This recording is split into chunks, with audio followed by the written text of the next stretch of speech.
There's a question I have been avoiding for 5 years. Today, my friend, I'm finally answering it.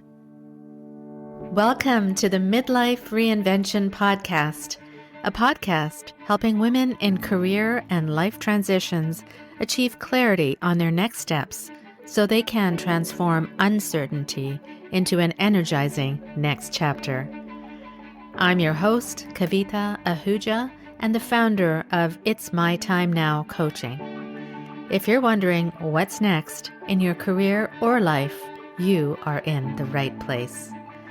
Through solo and guest episodes, you'll gain practical tips, tools, and inspiration to help you uncover blocks, gain confidence, and be, do, and have what you want.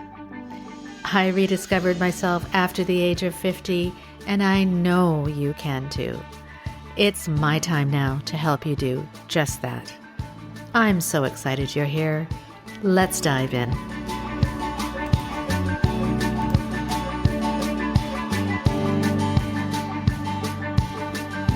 In this episode, you'll discover 3 things. First, the question one of my dearest clients, Jen, asked me that I've been avoiding for 5 years, and the invitation I want to extend to you that came out of it. Second, the cultural roots and family story that shaped the woman who is sitting here talking to you today, and the lesson it holds for you about your own roots. And third, the courage I had forgotten I inherited, and the question I want you to sit with by the time we close. So stay with me to the end, because by then I want you to have one specific question to take into the rest of your week. A question that, if you let it, may change how you see your own story. Hello and welcome back to another episode of the Midlife Reinvention Podcast. It's your coach, Kavita, and welcome to a brand new month of possibilities. June is here, my friend, and with it comes the start of a new series I've been preparing for, a series I'm calling My Story. Today is episode 308. Over 5 years since I began this journey of this podcast, and I'd like to make good on a promise I made to you a few episodes ago after my son's wedding. I told you then I would share more of my story. The real truth of how I got from where I was to where I am today, and all the identity shifts I've been through. Today is where that begins. I'm so humbled and grateful to be sitting here right now with thousands of listeners around the world who tune in every week when you could really be anywhere listening to anyone. And I don't take that lightly. I am also so grateful for my beautiful clients who have encouraged me to share more of my journey with you. One in particular, Jen Slavin, is one of my dearest clients who in our last session said to me, Kavita, I'm curious about your journey and why you don't share more of it on your podcast. The good, the bad, and the ugly. For all your listeners to learn from. She wants me to talk about what my gremlins were and still are, how I did this, how I started, why I decided to become a coach, the moment I discovered my ikigai, my path before coaching, and what were my pivotal moments in my own midlife journey. Jen, I thank you so much for these questions, because in asking them, I realized others may have the same questions. And it also made me think, why haven't I shared all of these details before? I have in bits and pieces, but not in detail. I asked myself why, and truthfully, it was my own inner critic stopping me. She was whispering that you weren't interested, that this podcast is about you, not me. But my inner wisdom knew better. She was telling me, of course, share your story. So I'm giving the energy to her instead. Jen kindly also suggested that I bring it open to you, my listener, to ask me anything. What do you want to know about me, my journey, or anything you want to learn more about? So as a result of Jen's thoughtful questions, I'm opening it up to you to ask me anything. All you have to do is send me an email to Kavita at itsmytimenowcoaching.com and ask me your question. And I promise I will answer your questions in the upcoming episodes. Now, before I go back to the beginning, here's something I want to say. This series is called My Story, but really, it's our story. Because in all my years of coaching women through midlife transitions, I've come to understand something.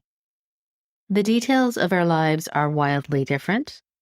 The countries we were born in, the families that shaped us, the careers we built, the moments that finally cracked us open.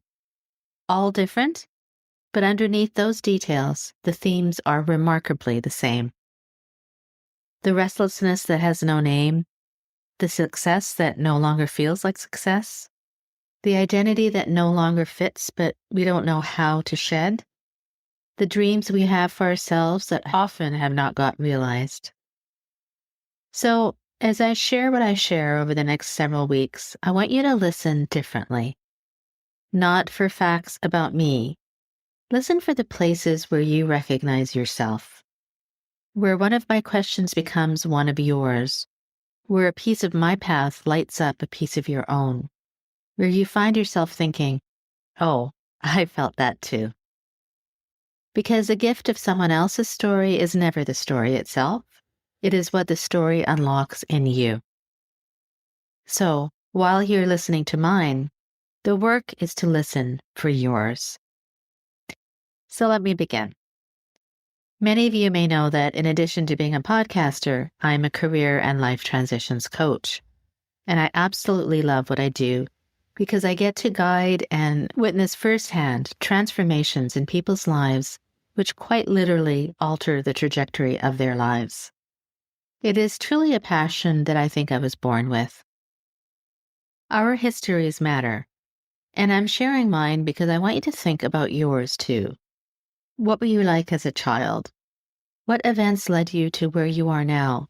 And what formative experiences can you connect the dots to where you are now? For those of you who don't know, I am Indian and I'm also Canadian.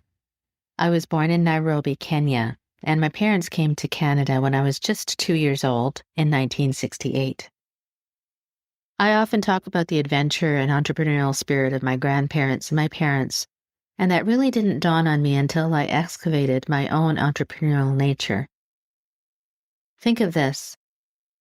In the 1930s, my grandparents moved from Punjab, India, to Kenya, a totally wild country completely different to anything they had ever known, to establish the railways there. There was no internet, no nothing to prepare them for what lay ahead. That's how our ancestors were, weren't they? Have you ever thought about yours? Where were they born? Where did they move to? And what clues did they give you about your own journey and personality? At that time, so many Indians moved to East Africa and they established themselves as business people, farmers, entrepreneurs, by nature. They had to amalgamate into a completely new culture, language, and environment. My parents described it as living in the most beautiful but wildest and exciting place to grow up in. As my grandparents established themselves there, they learned the language, which was Swahili. They became merchants and laborers and successful business people. They established their own community and raised their children in a simple life. My parents were educated there, and my father was also an entrepreneur and eventually had a successful wheat farming business, among many other things. My mother became a teacher, and their love story is one for the ages. My mother used to watch my dad drive past her house every morning at 8:30 a.m. in his convertible with his dark shades.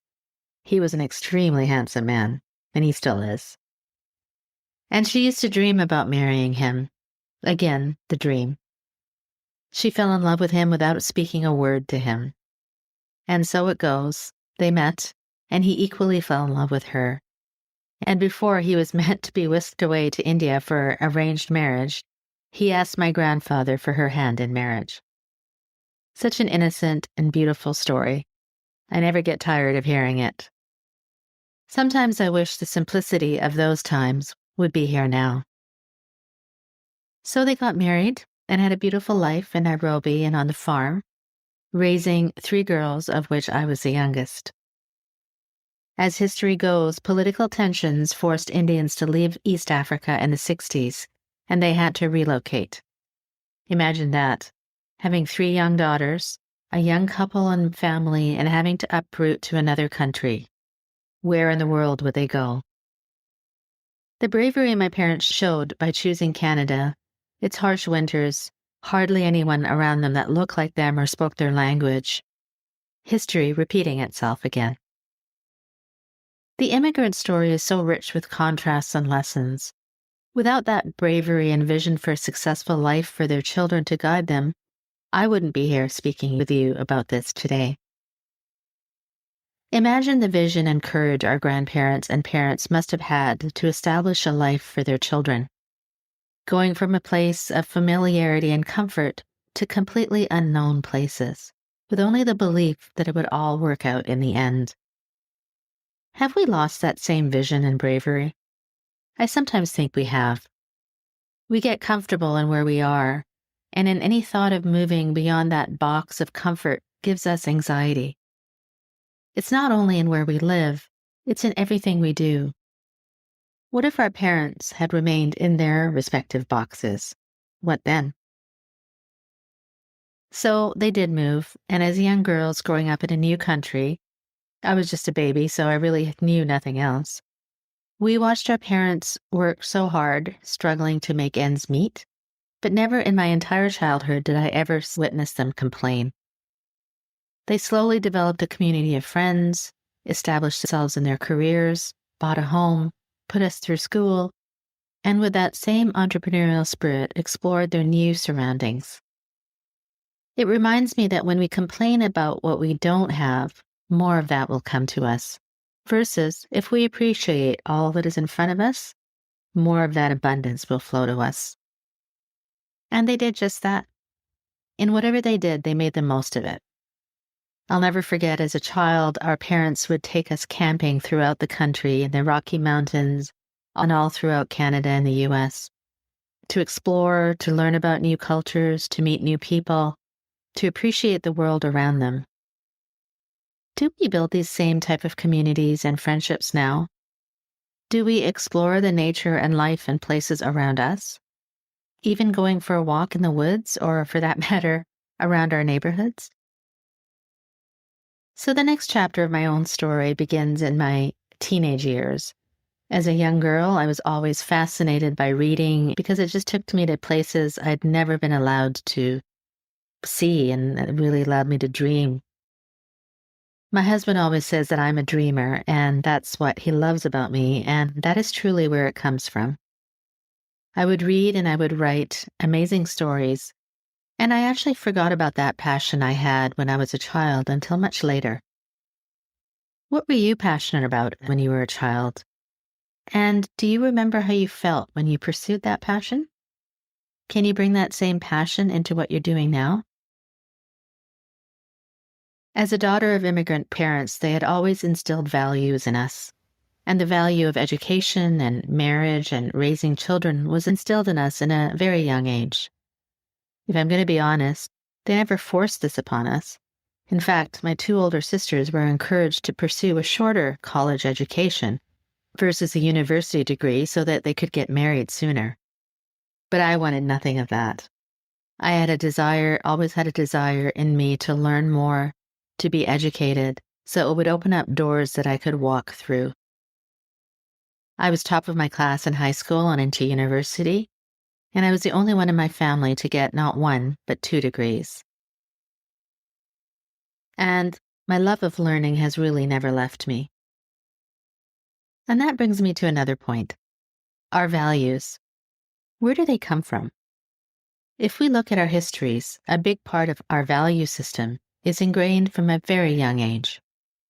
Education, marriage, community, respect for elders. Those are the values I was raised with, yet we develop our own in different transitions in life. And those values can and do change. So why do we stay stuck in the same old value system and then wonder why something feels off when we grow older? Sit with that for a moment. The values that built your life may not be the values that are calling you now. And that doesn't make you ungrateful. It makes you ready. My parents inherited their bravery from their parents. Their parents inherited it from theirs. And here I am, generations later, having inherited every bit of it. But somewhere along the way, I forgot. I forgot that I came from people who crossed oceans. I forgot that the same blood that built railways and farms and new lives in new countries was running through me too. So what I want to leave you with today is this. Every one of us is standing on a foundation built by people who were braver than they had to be. People who chose the unknown over comfortable. People who believed in something they couldn't yet see. And underneath, whatever transition you are sitting in right now, whether it's the career one, the marriage one, the identity one, the empty nest one, there is a version of that same bravery waiting inside of you. The question is whether you remember it or whether, like I did, you forgot it for a while. Next week, I'm going to take you into the years where I did forget. The years where I followed the playbook beautifully. The education, the career, the recognition, the marriage, the life that looked exactly right from the outside. And how a life that looks exactly right can still leave you, decades later, quietly wondering why something feels off. If that is the chapter you're living in right now, I want you to come back next week. I think you'll see yourself in it. In the meantime, sit with this. What did you inherit that you have forgotten about? What courage is sitting inside you, waiting for you to remember it? What part of your story have you stopped telling yourself? And one more thing before we close. This whole series is being shaped by you too. If there is a question burning in you, something about my journey, your journey, or anything in between, send me an email at kavita@itsmytimenowcoaching.com. I will be answering your questions in the episodes ahead, because your story matters as much as mine, my friend. And the whole point of me telling mine is that you can begin to tell yours. Make sure you're subscribed wherever you listen, because next week's episode is one you don't want to miss. And remember, you get to decide what comes next. So say it with me, and say it with confidence. It's my time now.